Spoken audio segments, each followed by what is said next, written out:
आइए आज की बड़ी खबरों के साथ शुरुआत करते हैं। नमस्कार, मैं हूं रीना। आप देख रहे हैं आस्था की शक्ति समाचार। अपने आसपास की खबरों को देखने के लिए बने रहे हमारे साथ।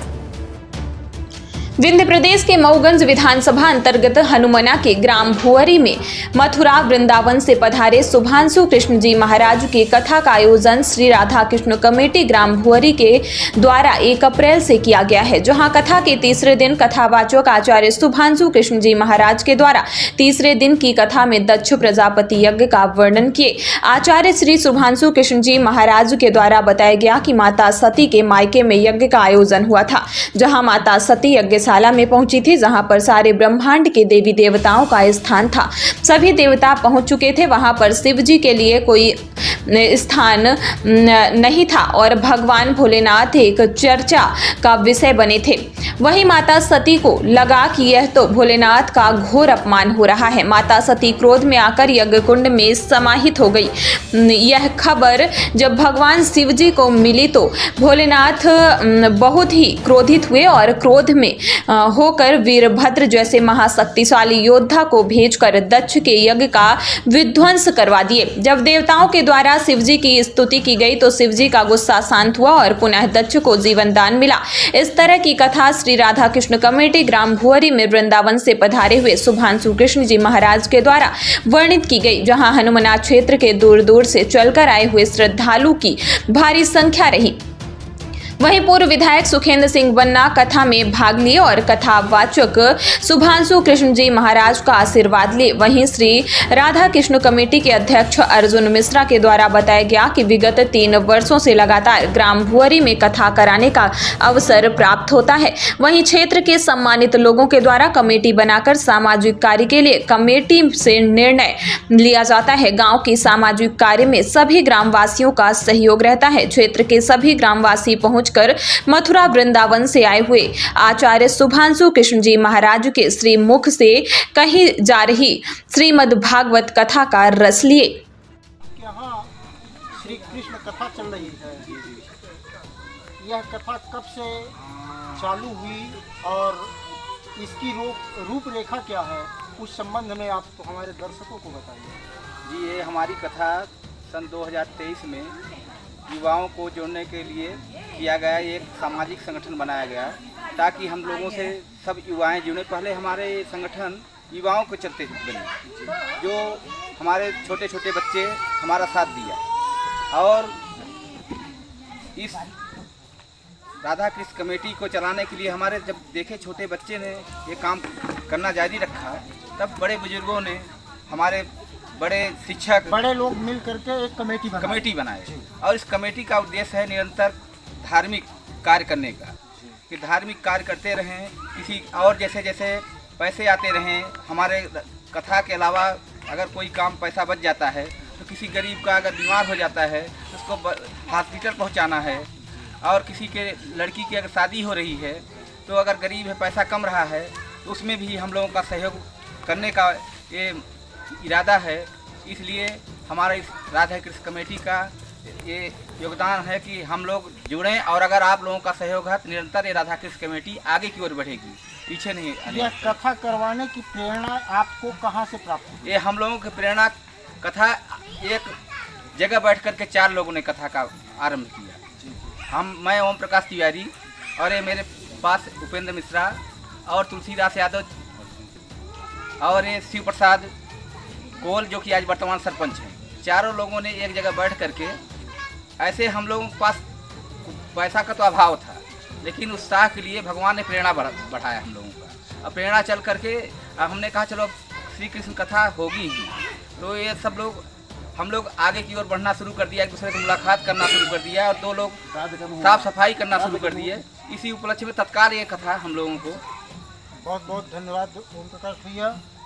ओम प्रकाश भैया का कहना यह है कि हम गांव के 4 लोग इकट्ठा होकर के और एक अच्छी सोच के और अपने पीढ़ी को अग्रसर किए हैं और भगवान के चरणों में लोगों को, भगवान के चरणों के प्रति लोगों को जागरूक किए हैं। अब इसके बाद हमारे साथ में है राधा कृष्ण कमेटी के अध्यक्ष अर्जुन मिश्रा जी, हम अर्जुन मिश्रा जी से बात करेंगे। मिश्रा जी, इस कथा की रूपरेखा, जैसा कि ओम प्रकाश भैया ने बताया कि रूपरेखा तो बन चुकी थी, उसके बाद कथा में महाराज जी का जो स्थान, यहाँ सुधांशु महाराज जी आए, तो उनको यहाँ लाने के लिए कहाँ से आपको प्रेरणा प्राप्त हुई और कैसे आप सोचे कि सुधांशु महाराज जी के द्वारा ही कथा हमारे गांव में जो है तो सुनाई जाएगी? देखिए, हम लोग आज करीब 3 साल से इस कथा में और इस कमेटी में अच्छी मेहनत कर रहे हैं। हम लोगों के साथ छोटे बच्चे भी मेहनत कर रहे हैं और हमारे गांव के जितने भी बुजुर्ग हैं, सियाने हैं, वो भी हम लोगों का अच्छा साथ दे रहे हैं इस कमेटी में, जिससे जितना हो पा रहा है उतना सहयोग भी कर रहे हैं।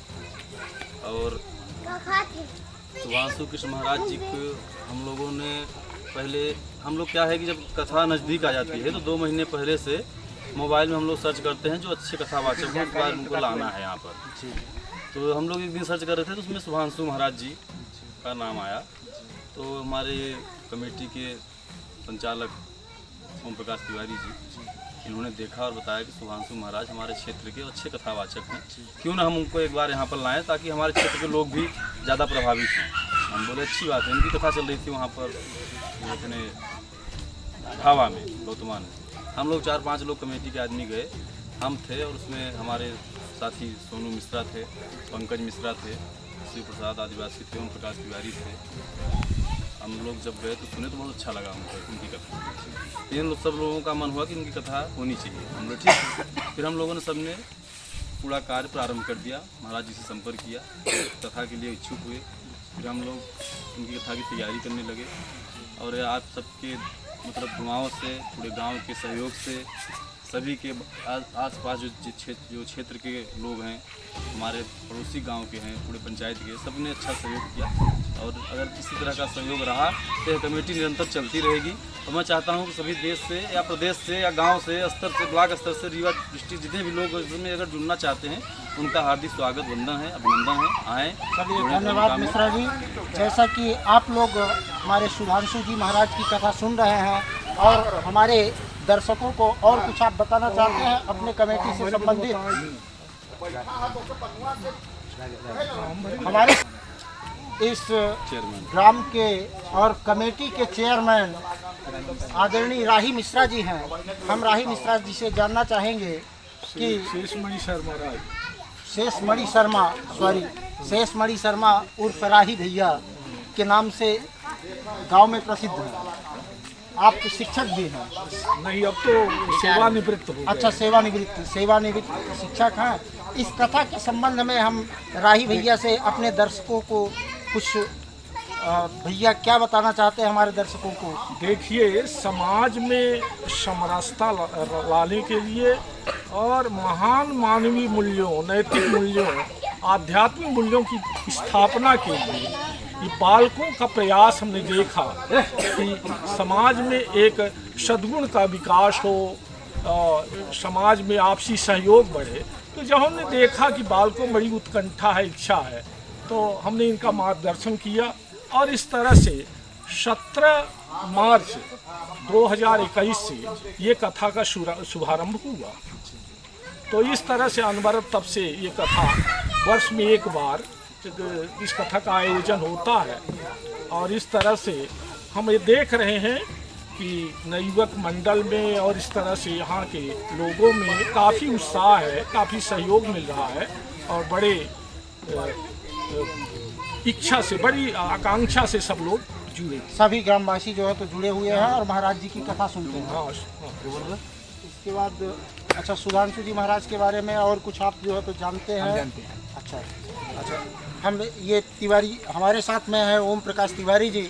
हम ओम प्रकाश तिवारी जी से ये जानना चाहते हैं कि सुधांशु जी महाराज का जन्म स्थान कहाँ है और सुधांशु जी महाराज इस कथा में कब से अग्रसित हुए?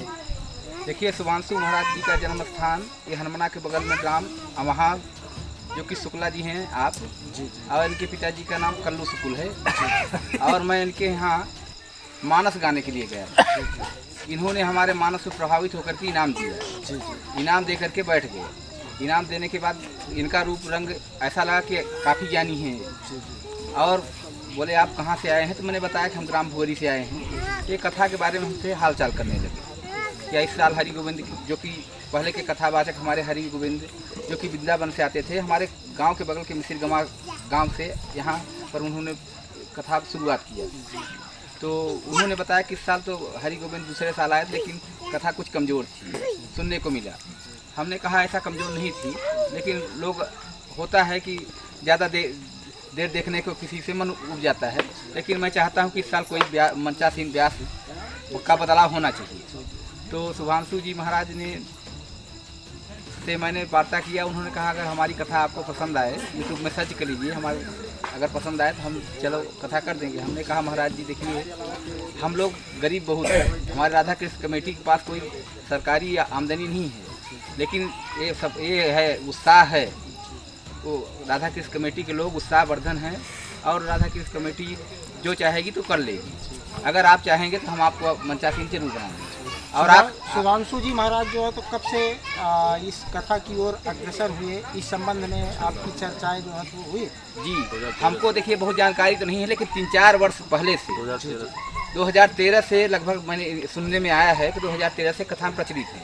और हनुमाना के पश्चिम साइड में इनके कथा का तांता लगा रहता है। इनका मतलब डेट खाली नहीं रहता है। ये तो हमको 1 अप्रैल से कथा कराने के लिए समय दिया गया है। नहीं, हम लोग कथा आज 2 महीना 3 महीना पहले जनवरी में ही करा लेते हैं। तो ये इन्होंने कथा चलिए धन्यवाद आदरणीय।